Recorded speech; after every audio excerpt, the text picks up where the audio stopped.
سب سے پہلے ہم جو نمبر 1 ہے وہ ہے جنگی حالات کا جائزہ لینا، کیونکہ اس کہانی کے اندر ہم دیکھتے ہیں کہ جب یہ واقعہ ہوا تو اس وقت اس دور کے اندر اور اس ملک میں اور دیگر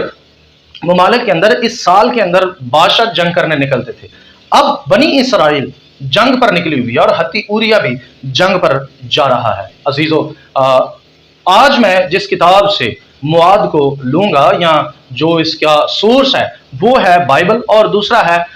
کبالہ زہار والیوم نمبر 1 ہے اور اس کا صفحہ نمبر 35، 36 اور 37 ہے۔ یہ کتاب ہے، آپ غور سے دیکھ لیں۔ یہ کتاب حدیثوں کے لحاظ سے استعمال ہوتی ہے، یہ بائبل کی حدیث مانی جاتی ہے یہودیوں کے اندر، اور یہودی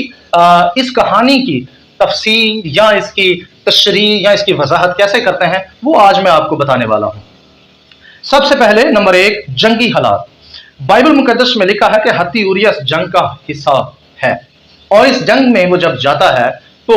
ایک کام کر کے وہ لازمی جاتا ہے، کیونکہ کبالہ زہار اس کا والیوم نمبر 1 جیسا کہ میں نے آپ کو بتایا ہے صفحہ نمبر 35، 36 اور 37 میں لکھا ہوا ہے کہ جناب جب حتی اوریا جنگ پر جاتا ہے تو وہ اپنی بیوی کو طلاق دے کر جاتا ہے، کیونکہ یہودیوں میں یہ قانون رائج ہوا کہ جب فوجی جنگ پر جائیں تو وہ طلاق دے کر جائیں۔ اس کی ضرورت اس لیے پڑی کیونکہ جب بادشاہ جنگوں پر جاتے تھے تو ان کے ساتھ جو بنی اسرائیل قوم میں فوجی ہوتے تھے، جب وہ اس جنگ کے اندر وہ فوج ہلاک ہوتی یا کوئی فوجی یا جوان مارے جاتے تو اکثر دشمن فوج جو ہے وہ جوانوں کی لاشوں کو پرندوں کے آگے ڈال دیتے یا جانوروں کے آگے ڈال دیتے یا ان کے سر کاٹ کر لے جاتے یا لاشوں کو دریا، سمندر اور ندیوں میں بہا دیتے، جس کی وجہ سے ان کی لاشوں کی شناخت کرنا مشکل ہو جاتا اور یہ بھی جاننا مشکل ہو جاتا تھا کہ آیا فلانا جوان یا فلانا فوجی مر گیا ہے یا زندہ ہے۔ بہت ساری عورتیں جن کے شوہر جنگ میں جاتے تھے وہ یہ سمجھ کر آگے شادی نہیں کرتی تھیں کہ شاید میرا شوہر زندہ ہے، اور وہ کئی سال اپنے شوہر کا انتظار کرتی تھیں۔ اس لیے بنی اسرائیل میں یہ حل نکالا گیا کہ کیوں نہ ایک ایسی طلاق ایجاد کی جائے، ایک ایسی طلاق بنائی جائے کہ جس سے کوئی بھی عورت اپنے حق سے محروم نہ ہو۔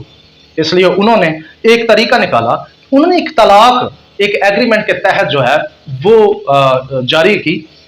کہ جب بھی کوئی فوجی جنگ پر جائے تو ایک ایگریمنٹ کے تحت وہ جاتے ہوئے اپنی بیوی کو کوئی بھی فوجی طلاق دے کر جائے تاکہ جب وہ واپس آئے تو دوبارہ سے اس سے شادی کر سکے۔ لہٰذا بنی اسرائیل کے اندر یہ سلسلہ عام تھا اور یہ رائج تھا۔ اس کے لیے دوبارہ سے کہوں گا کبالہ زہار والیوم نمبر 1 اور صفحہ نمبر 35، 36 اور 37 ضرور پڑھ لیں۔ یہاں واضح لکھا ہے کہ حتی اوریا نے اپنی بیوی کو بیتشبہ کو طلاق دے دی تھی اور وہ طلاق دے کر جنگ پر گیا تھا۔ نمبر 2،